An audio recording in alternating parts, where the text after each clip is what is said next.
अस्सलाम वालेकुम। This is वली। तो आज का हमारा टॉपिक है एंटरप्रेन्योरशिप। आज कल हर बंदा, हर कोई बढ़ते हुए इन्फ्लेशन के साथ एक एंटरप्रेन्योर बनना चाहता है। ये सोच गलत नहीं है, बिल्कुल एग्जैक्ट एक अच्छी सोच है। अपना काम होना, एक फाइनेंशियल फ्रीडम होना, सोशल मीडिया का इसको इल्यूजन गेम, क्योंकि हर बंदा एक काम में आप एंटरप्रेन्योर भी नहीं बन सकता। अगर सब लोग एक अच्छा बिजनेसमैन बनेंगे तो उनके नीचे जॉब कौन करेगा? एक अच्छे स्किल सेट वाले लोग कैसे आएंगे? तो ये एक बड़ा ज़रूरी टॉपिक है आजकल की जनरेशन के लिए कि how to start a new business, new startup. और फाइनेंशियल फ्रीडम क्या होती है? हम लोग सोशल मीडिया में अपने फेवरेट इन्फ्लुएंसर्स को देखते हैं और फेवरेट पर्सनालिटीज़ को देखते हैं। वो लैम्बोर्गिनी में एक फाइनेंशियल फ्रीडम किसी बीच पे बैठ के, दुबई में बैठ के, कहीं पे बैठ के अपने डेली वर्क्स को परफॉर्म कर रहे होते हैं। और हमें एक बड़ी डायनामिक सी पर्सनैलिटी उनकी लगती है और हम चाहते हैं कि हम भी उन जैसा लाइफस्टाइल ले लें। मगर उस लाइफस्टाइल के लिए उस डेली ग्रिड से, उस स्लीपलेस नाइट से गुजरना हम नहीं चाहते। हम चाहते हैं कि हमें एक शॉर्टकट के थ्रू हमें सक्सेस मिल जाए, मगर हम उस डेली ग्रिड से गुजरना नहीं चाहते। हम उस प्रोसेस को फॉलो नहीं करना चाहते, जबकि उन सब ने उस प्रोसेस को फॉलो किया होता। और अगर एंटरप्रेन्योरशिप और वर्क देखा जाए एक फाइनेंशियल फ्रीडम और सेल्फ एम्प्लॉयड में, तो सबसे बड़ा फ़र्क ये है सेल्फ एम्प्लॉयड और एंटरप्रेन्योर में कि अगर आपने एक स्किल सेट पे, आपके पास एक स्किल सेट है, आपने उस पर वर्क करना शुरू किया और सारा काम आप खुद कर रहे हैं, तो आप एक सेल्फ एम्प्लॉयड हैं। एंटरप्रेन्योर ने टीम हायर की, प्रॉपरली स्ट्रक्चराइज उसने अपनी कंपनी की और एक एक पूरा प्रॉपर स्ट्रक्चर बना के एक काम की डिवीजन दे के टीम लीड का रोल प्ले किया है, एग्जेक्टिव रोल अपने पास रखा, जिसको हम चीफ एग्जेक्टिव ऑफिसर कहते हैं। और एज अ एग्जेक्टिव ऑफिसर उसने हर रोल को प्रॉपरली लीड किया और इवेंचुअली एक सक्सेसफुल एंटरप्रेन्योर बना, अपनी सर्विसेज सेल करके, प्रोडक्ट सेल करके, what ever the thing is. और वो एक सक्सेसफुल पर्सन बना। वो दिनों में नहीं आता, महीनों में नहीं आता, इट टेक्स ईयर्स। इवन अगर हम उन लोगों को भी देखें जिन लोगों ने बहुत जल्दी सक्सेस लिया, तो उसके पीछे भी उनके सेवरल बिजनेसेस थे, जिसकी वजह से उनके पास एक्सपीरियंस था या उनके पीछे एक लॉन्ग जर्नी थी उनकी जॉब की और कोई भी एक्सपीरियंस की। विदाउट एक्सपीरियंस तो कोई काम नहीं होता। और बड़ी कम पर्सनैलिटीज़ होती हैं जो लोअर एक्सपीरियंस के साथ हाई अचीवमेंट्स ले जाती हैं, और वो बहुत कम पेश होती है। ये रिस्क नहीं है, ये कैलकुलेटेड रिस्क नहीं है। हमेशा रिस्क को कैलकुलेट करके आपको बिजनेस स्टार्ट करना होता है। और अगर बात की जाए कि सेल्फ एम्प्लॉयड और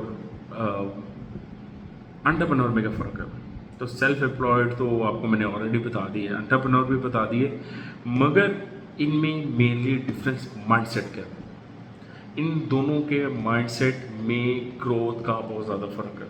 ग्रोथ एंटरप्रेन्योर लेके जाता है। फ्रीलांसर एक अच्छा वर्क कर सकता है मगर लीडर नहीं है। अगर वो अच्छा लीडर हो, टीम को लीड कर सके, तब वो एंटरप्रेन्योरशिप की साइड में जाता है। और कुछ लोग होते हैं बड़ी देर तक एज अ फ्रीलांसर काम करते हैं, उनका कुछ लोगों को कम्युनिकेट नहीं करना आता, लोगों को साथ लेके चलना नहीं आता, तो वो एग्जेक्टिव रोल प्ले नहीं कर सकते। उनके लिए इश्यूज क्रिएट हो जाते हैं। वो एक एज एन एंटरप्रेन्योर काम नहीं कर सकते। सेवरल एस्पेक्ट होते हैं इसके पीछे भी। फर्दर क्या as an person of I am a startup person, तो क्या हर बंदा एक एंटरप्रेन्योर बन सकता है? तो बहुत मुश्किल होता है। अगर हर बंदा एंटरप्रेन्योरशिप करेगा तो उनके बिजनेस करेगा, तो उसके पास काम कौन करेगा? ये स्ट्रक्चर, ये दुनिया का रूल है। एक बंदा उसके पास काम करने वाला होगा तो एक स्टार्टअप लेने वाला होगा। और हमें इस बात को अंडरस्टैंड करना पड़ेगा कि जो बिज़नेस है वो हाईली रिस्क होता है। उसमें उसमें बहुत से फैक्टर्स आ जाते हैं, अब गलतियाँ आ जाती हैं। जो बंदा हर बार सीखता है उसको इम्प्रूव करता है और इवेंचुअली उन गलतियों से गिव अप नहीं करता और एक ना एक दिन सक्सेस ले जाता है। क्योंकि आप अपनी हर गलती को जब इवेंचुअली ठीक करते जाएंगे। कुछ लोग होते हैं बड़ी कम गलतियों में आगे निकल जाते हैं, कुछ लोग होते हैं हर स्टेप पे कोई ना कोई गलती उनकी निकल आती है, वो फेड अप हो रहे होते हैं। हालांकि वही स्टेप नेक्स्ट स्टेप होता है उनके मेन प्रोग्रेस का। आपने स्टार्ट में हायरिंग में मिस्टेक कर दी, आपने उसके बाद अपने एम्प्लॉयज़ को ट्रीट करने में लीडिंग रोल में कोई मिस्टेक कर दी, आपने सीएफओ और सीईओ और सीओओ को आपस में अलाइन करने में मिस्टेक कर दी, मीटिंग स्केड्यूल नहीं कर सके, क्लाइंट्स के साथ मिसकम्युनिकेशन हो गई किसी भी सर्टेन एम्प्लॉय की वजह से।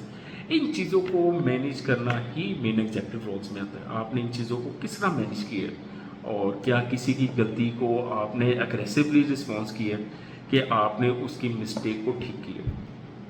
बाय टाइम ये चीज़ें इंप्रूव होती हैं और इंसान को बिज़नेस में बहुत ज़्यादा पेशेंस शो करवाना पड़ता है और अपना जो रिस्क की वैल्यूएशन है वो बड़ी सोच समझ के रखनी पड़ती है और इवेंचुअली आपको सक्सेस मिल जाती है। और जॉब में एक बहुत अच्छी चीज़ है, अगर इंसान बाय टाइम अगर बात की जाए एक अच्छी जॉब करना शुरू कर दे, किसी अच्छे प्लेटफॉर्म पे एक अच्छी जॉब करे तो वो किसी भी एंटरप्रेन्योर से ज़्यादा सक्सेस ले सकता है। बहुत से लोगों को ऐसे हम जानते हैं कि जो जिनसे मीटिंग्स हो तो पता चलता है कि आ, वो शायद उतना नहीं कर पा रहे जितना उनमें पोटेंशियल है, पर एज आ पर्सन जब वो जॉब कर रहे थे तो वो अपना सर्टन रोल में एक बहुत ज़्यादा पोटेंशियल शो करवा रहे थे और उनका प्रोग्रेस बहुत अच्छा था। और बहुत से लोग हैं जो एक सर्टेन जॉब पे बहुत अच्छा पोटेंशियल ले जाते हैं और ज़्यादा सक्सेसफुल वो अपनी जॉब और सर्टेन रोल में रहते हैं, क्योंकि एक एंटरप्रेन्योर हर रोल को प्ले कर रहा होता है और बड़ा स्मार्टली और बहुत इंटेलिजेंट वे में हर रोल को प्ले कर रहा होता है। मगर अगर देखा जाए एक जॉब पर्सन वो एक सर्टेन रोल में अच्छा है तो वो तो बहुत ज़्यादा प्रोग्रेस कर सकता है, क्योंकि उसके पास ड्यूटी एक है और एक ड्यूटी पे वो अच्छा प्ले कर जाए तो वो शायद किसी भी एंटरप्रेन्योर से ज़्यादा अच्छा प्रोग्रेस कर जाए। मगर इवेंचुअली ये बात तो सच है कि 9 to 5 से बचने के लिए एंटरप्रेन्योर बनना पड़ता है और उसके पीछे आपको कई ज़्यादा 9 to 5 डेज एंड नाइट्स देनी पड़ती हैं, उसके बाद जाके आपको इतना प्रोग्रेस मिलता है। इस टॉपिक पर फर्दर डिस्कशन करेंगे हम अपने नेक्स्ट वीडियो में। Thank you.